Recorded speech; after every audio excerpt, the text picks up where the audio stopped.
এবার আমি ঘুমোতে যাব। অনেক দিন ঘুমোতে পারিনি, কারণ জুলাই মাসের মাঝামাঝি পর্যন্ত স্বস্তি পাওয়া গিয়েছে। রাজ্যের মানুষকে স্বস্তি দেবেন মুখ্যমন্ত্রী, তার ভাইপো, তার পরিবার, তার সরকার, গোটা ক্যাবিনেট স্বস্তি খুঁজছে। কোটি কোটি টাকা সরকারি কোষাগার থেকে গুণাগার দিয়ে বড় বড় উকিলকে ব্যবহার করে নিয়ে কীভাবে দুর্নীতি তদন্ত ধামা চাপা দেওয়া যায় তার চেষ্টা করা হচ্ছে। আমরা বলেছি আমরা ছাড়ব না। যে আঙুল ফুলে কলা গাছ হয়েছে, টইটম্বুর হয়েছে, বলে কি করে পারবেন? আর আচ্ছা, এই গরমে দেখবেন, প্রচণ্ড গরমে আখের রস খায় না রাস্তার ধারে, খুবই ইন্ডিজিনাস জুগাড়ু মেশিন, দুটো লোহার এরকম চাকা থাকে, আর তার মানে তার মাঝখানে রসালো সব আখগুলোকে ঢুকিয়ে দেওয়া হয়, আখ পেশাই হয়, রসগুলো বেরিয়ে আসে না, শুধু একটু কষ্ট করে চাকা ঘোরাতে হয়। এখন আবার অত কষ্ট করে না, কেউ কেউ একটা মোটর লাগিয়ে দিয়েছে, সেই মোটর থেকে ওটা ঘোরায় আর রস সব বেরিয়ে আসে। এই রকম যাদের আঙুল ফুলে কলা গাছ হয়েছে, চিটফান্ড থেকে, নারদা সারদা আলকেমিস্ট থেকে, এই সমস্ত চুরির টাকা, শিক্ষক নিয়োগের দুর্নীতির টাকা, এই সব রসালো নেতাদের ওইরকম পেশাইয়ের মেশিনে ঢোকাতে হবে। আপনাদের একটু চাকাটা ঘোরাতে হবে, রস সব বেরিয়ে আসবে।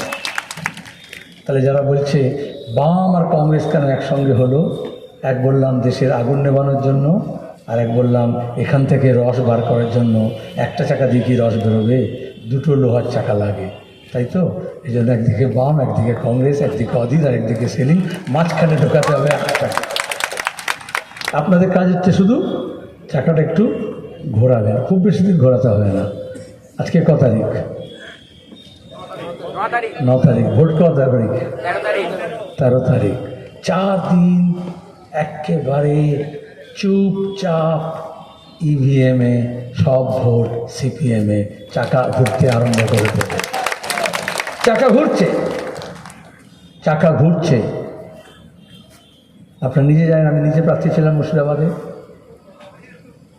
যারা বলছিল এই ভোট লুট করে দেবো, এই দখল করে নেবো, এখানে এরকম আছে কিছু কিছু, আমি সেই সমস্ত তৃণমূলী গুন্ডা মস্তানদেরকে বলি, মমতা ব্যানার্জি নিজের ভাইপো বউ, নিজের পরিবার ছাড়া আর কারো স্বার্থ দেখেন না।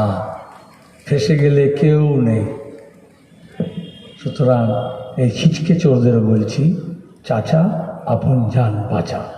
মানুষ খেপছে, মানুষ ভীষণভাবে বিরক্ত, মানুষ ঐক্যবদ্ধ হচ্ছে, একটা নতুন বিকল্প পেয়েছে। যারা মনে করেছিল বিজেপি শায়েস্তা করবে, বিজেপি শায়েস্তা করেনি, করতে পারে না।